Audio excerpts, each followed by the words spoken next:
Now, the defense went 5 for 5 on all of these charges against Kyle Rittenhouse. Katie Crowther joins us now with reaction from the defense team and what's next for Kyle Rittenhouse. Katie? Charles, Mark Richards is a veteran defense attorney from this area, and he really did just win the biggest trial of his career.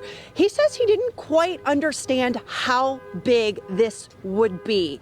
He's never been a part of a trial that was broadcast live nationally from start to finish. He also weighed in on one of the biggest moments of the trial, when Kyle Rittenhouse took the stand. In Wisconsin, if you don't put a client on the stand, you're going to lose, period. There's been so much talk about whether the tears were genuine. All I can say is when we prepared Kyle and we worked on his testimony, there were things we couldn't talk about in my office because it got too emotional and he couldn't handle it. He's in, counseling for PTSD. So he doesn't sleep at night. Mark Richards says he hopes Kyle Rittenhouse keeps a low profile. He says the 18-year-old has aspirations of becoming a nurse. I don't think he'll continue to live in this area. I think it's too dangerous. He's had 24-hour security since this happened. We're thankful that the judge protected his address. Richards says security was a big issue for everyone tied to this case. I was answering my phone on the way back from court in Kenosha. My office isn't that far. After the third death threat, I quit answering the phone. Everybody in this case, and when I say that, I mean prosecution, defense. To me, it's scary how many death threats we've had.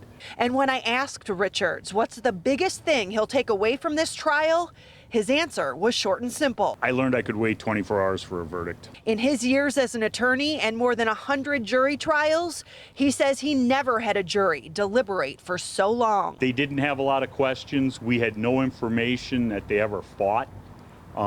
They were just working through the issues. And, so it was the time that made me nervous.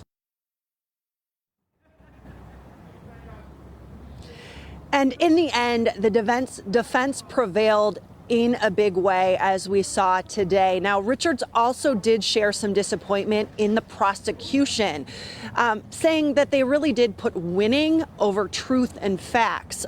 I'll get more into that, what he said about that tonight at 6, along with why he says he actually wishes he never would have met Kyle Rittenhouse. See you at 6.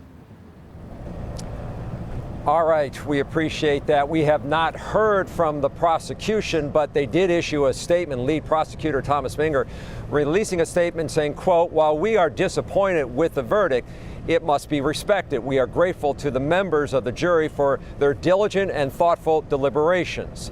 The Kenosha community has endured much over the past 15 months, and yet we remain resilient and strong. We ask that members of our community continue to express their opinions and feelings about this verdict in a civil and peaceful manner."